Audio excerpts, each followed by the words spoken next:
My work has always been very sophisticated, even from the beginning. It's far from naturalism and from documentary photography. It's really, from the beginning, very painterly, very abstract. I didn't do a photographic school, so my learning was mainly about sculpture, painting, minimal art, and Italian Baroque art. So I would say that my work is really coming from those two very paradoxal, different artistic movements.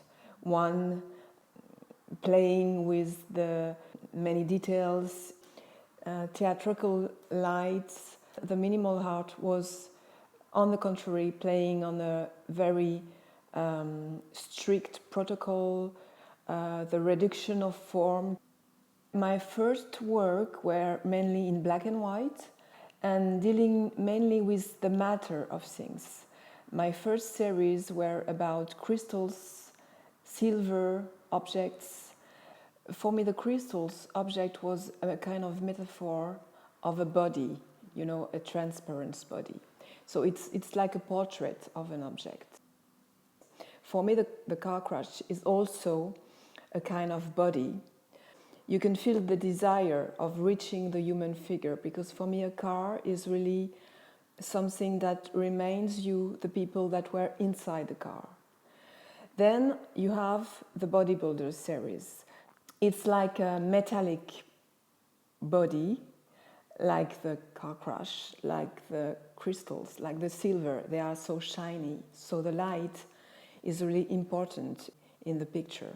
And also in black and white, they become like in between objects and human beings.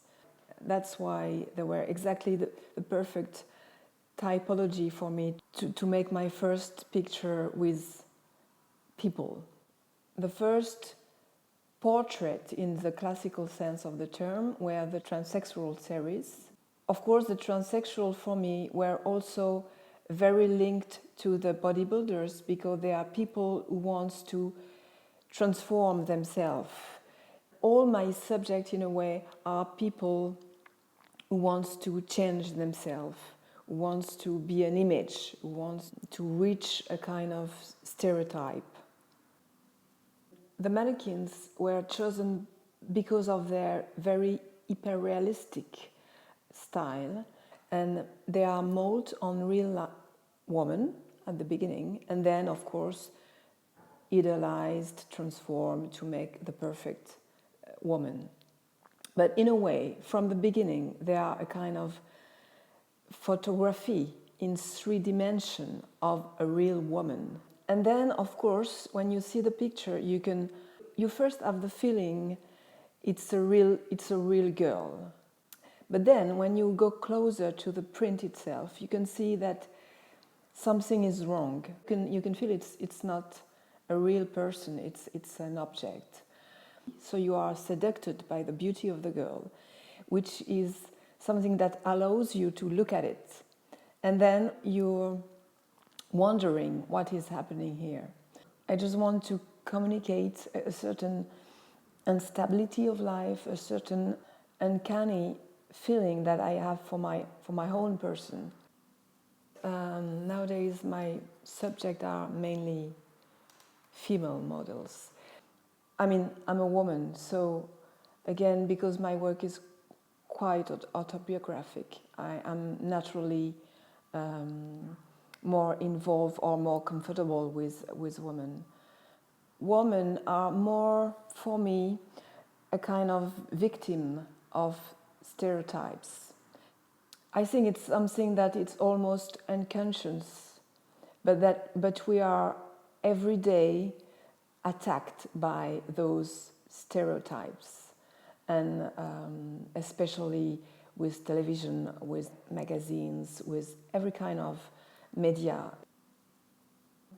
My first superimposition work was the Crowned Head series, where I put together 5 pictures of the same girl, slightly different shots.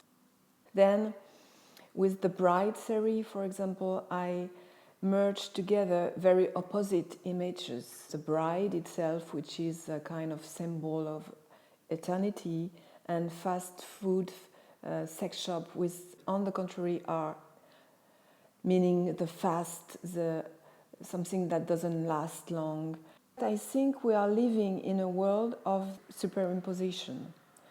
And during the day, you have a cell phone, you have a computer, a laptop, you have people speaking to you, dealing with different levels of information, and more sophisticated and unreal also aspect of our life.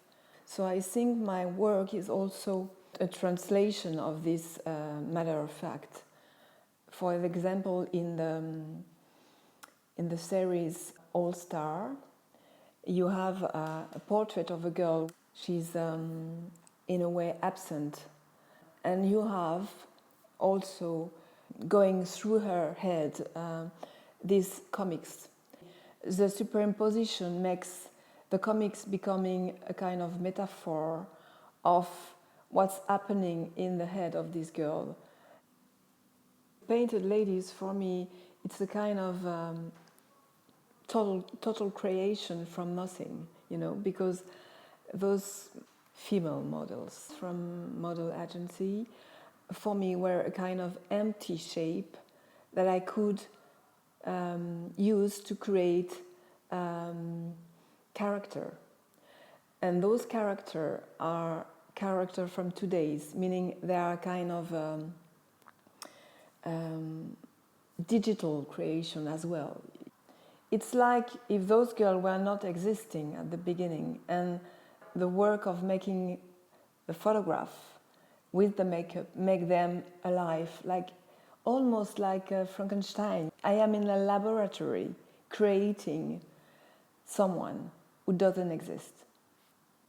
The style of my work, it's really linked to the tradition of painting, where the subject is mainly a surface, where something is happening. It could be the surface of a face, it could be the surface of an object. When it's an object, you have a feeling of something alive. When it's a person, a real person, a living person, you have the feeling that my style consists to remove life from this person. So I think what is in common in all this is the fragility of life, a kind of disorder process in how life. For me, the aesthetic experience in general is something that recall you to look at yourself. What is the difference between a mannequin, a model, and yourself? We could say that it's a kind of observation of what is happening today, what is life today, and how it is fragilized by globalization, by virtualization of life.